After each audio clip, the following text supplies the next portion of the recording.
Hello, I hope you're having a lovely day. Thanks for taking the time to watch my video. This is my 500-hour Valley tour in Disney's Dreamlight Valley. Being totally transparent, I really struggled for the past couple weeks with the item limit. I haven't been able to place anything new for weeks now, and even after digging all the holes, clearing all the vines, and picking up all the flowers and sticks, my item limit is stuck and it's not changing. So I got frustrated. It's been a while since I posted a video for Disney Dreamlight Valley. I experienced some burnout in this game and decided to focus on other games, but I just cannot abandon this game. I really do love it so much, and even though my valley is nowhere near complete, I still had to make this video. So please enjoy, and thanks for watching my valley tour for Disney Dreamlight Valley.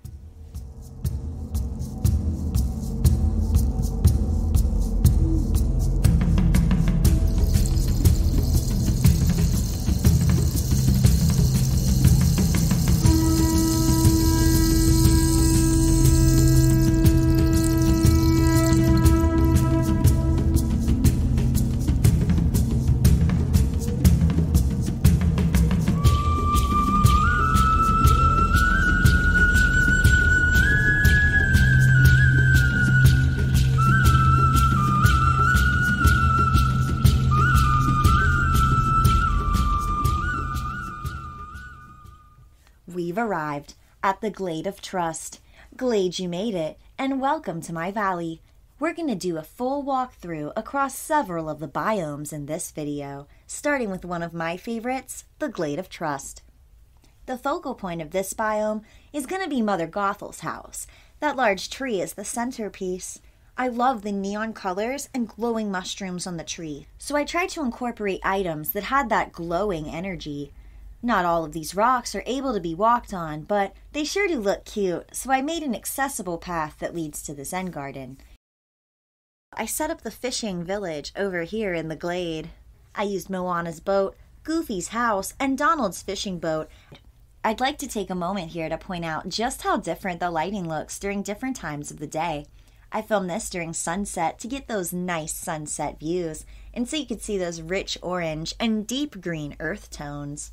Sunset is also late enough for the lanterns and lights and other glowing items to turn on, so there's double lighting, both from the sun in game as well as the artificial light you create with the items. Each biome also has its own lighting. The Forgotten Lands is obviously much darker than the plaza. The Glade looks completely different during the day compared to sunset or nighttime, so I want y'all to be able to see the difference and the huge difference it makes to consider what time of day you're filming or taking photos, if you're able to do so. It's more difficult with a game like this that discourages any time traveling. This isn't the best layout. The more you fill up the valley, the harder it is to collect those resources. But at the same time, if you don't fill out your valley with multiple layers, it's really easy for it to look empty. I tried to recycle as many items as possible to avoid hitting the item limit in each biome. Trees are gonna be your best friend.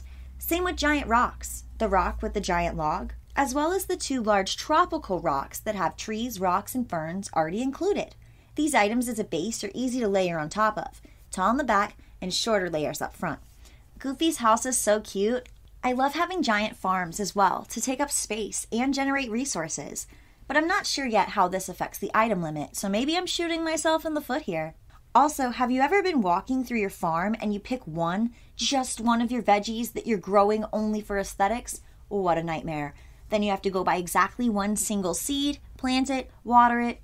It does make the farm area look more natural that way, like if something isn't perfect, if a few spots are missing, or if plants aren't finished growing yet. Down by the water, I put this bench so you can sit and see all the layers of the biome behind you. And please, please don't think every part of my valley looks this good. This is right in front of those Atlantean ruins, over on the west side of the map. I used to have Ursula right here, but I moved her house recently. Places like this are my favorite in the valley, where you can just sit and chill. There's so many hidden Mickeys in this game. Look, there's one. Hey, Mickey! After a couple quick rounds of pickup sticks, we're back on tour. I try to build large circles around the ponds and small bodies of water, so I surround this area with green and purple trees and ferns.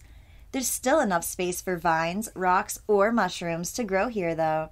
See, totally not inconvenient at all. Except when you need to get back in those corners. It's not that bad though. It's better than when you have to go to the menu, move an item, and to be able to access an area or another item. I love the building mechanics in this game. On the computer at least. The Switch has some issues still. And here's another chill spot, and even though it's way past Halloween, I still love these spooky little benches. If I had more items in the item limit, I would add a kitchen area to this biome. I want to add a kitchen, a crafting station, and at least a small farm or some of the forageable trees to each biome. That way there's a reason to travel to each part of the valley for something specific.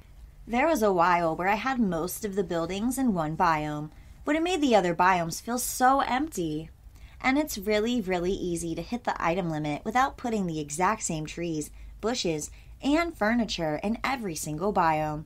I tried digging holes, pulling thorns, removing flowers, and removing any gardening plants, but I still hit the item limit, and way before hitting the 600 out of 600 items needed. Anyway, enough complaining. Let's hit the beach.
This path is rockier than my childhood. Welcome to the Dazzle Beach. What a great place to sit, where a bush blocks your view of literally everything. Ah, love it. Anyway, I moved my tiki bar way over to the west side of the Dazzle Beach towards the Glade. It's the best spot to grab a coconut juice and then stare out into the sea. Speaking of staring, I'm staring at you. Yeah, you. Have you liked the video yet? If not, now's the time. I'll give you a few seconds. The Dazzle Beach is definitely a biome where you can put almost everything. It can fit any color palette because the sky changes colors all the time. Over on this part of the beach, I added the pool and the fountains. And even though there's water, you can never have enough water features, right? And obviously, we're going to take a minute to take a seat. I love those jewel tones in the sky. The pinks, the blues, the purples. Is that Wally? It is. He seems to be sitting on the bench. Very cool. Okay. For some reason, that is not how I imagined that Wally would sit. Now over here in this enclave is a smoothie bar / changing shack kind of area. Those who have seen my videos before know that I love all the food items. So I put restaurants, bars, foods, little shops like this in most of my biomes. And yes, I am purposefully not mining that rock because it matches the bar and the smoothie too perfectly. Ooh, there's a turtle. Yes, there is. Oh my goodness. This feels kind of cruel, and now it's getting fucked up. Okay, now it's fucked up. And this is who I am now, I guess. I'm the turtle kicker. Oh my gosh, this is really not ending. I'm having a shell of a time, that's for sure. Well, that toured us nothing, so let's continue the tour. Back here is Goofy's shop, alongside some extra seedlings there. And over by the dock, I have this beach campsite area. Building a campsite is another way to take up a large amount of space in your valley, or even to fill a small space. You can use those birch benches from the Frozen set, any grill, a picnic table or two, and then add your various foods and accessories like the logs, cabinets, or even sinks. Towards the east side beach caves, I put Moana's oasis area. I love the outside of Moana's house, so I really wanted to make it a focal point of the biome. And by the water, I have my crafting and cooking station. The stove can now fit under the gazebo, so this is a great way to make sure you can get all your errands done in every biome, is by setting up your crafting and cooking stations. And finally, before we go on to the next biome, we have the flower shop. And so here comes a quick outfit change, and then it's forest time, baby.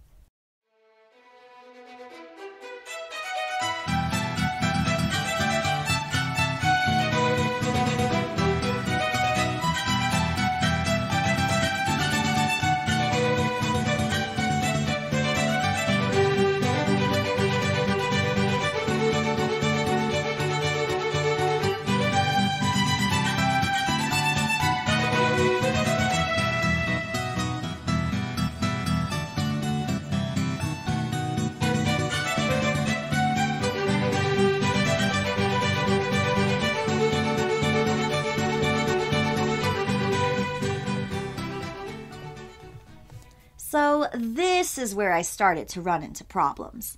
Even though I was able to flesh out most of this biome, I wasn't able to go back and do those final touches that I want to do because I cannot place a single item due to my item limit. So naturally, we have to check in on the House of Mouse itself.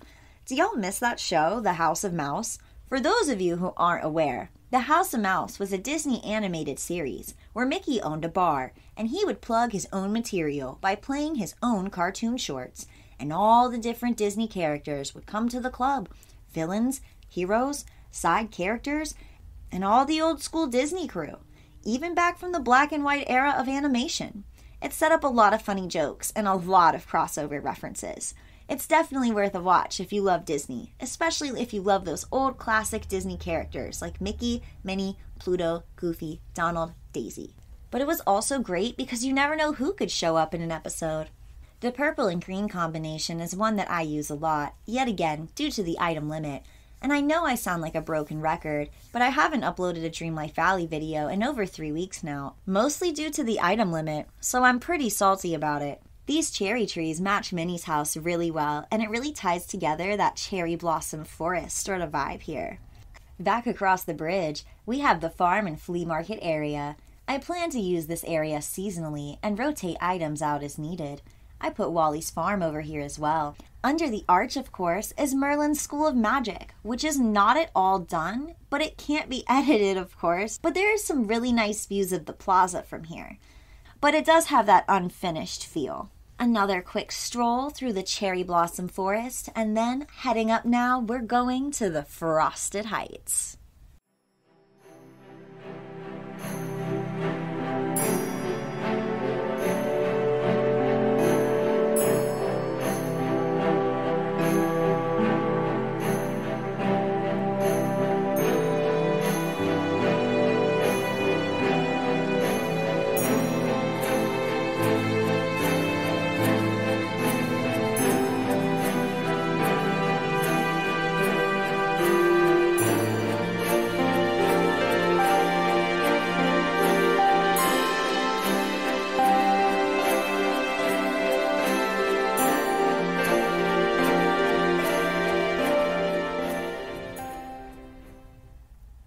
It's no joke, but this path rocks. Please ignore that random patch of grass that appeared under that tree and let's explore the biome. Naturally, of course, we have this sitting area. What better way to spend your day outside in the cold than by sitting on large chairs made of pure ice?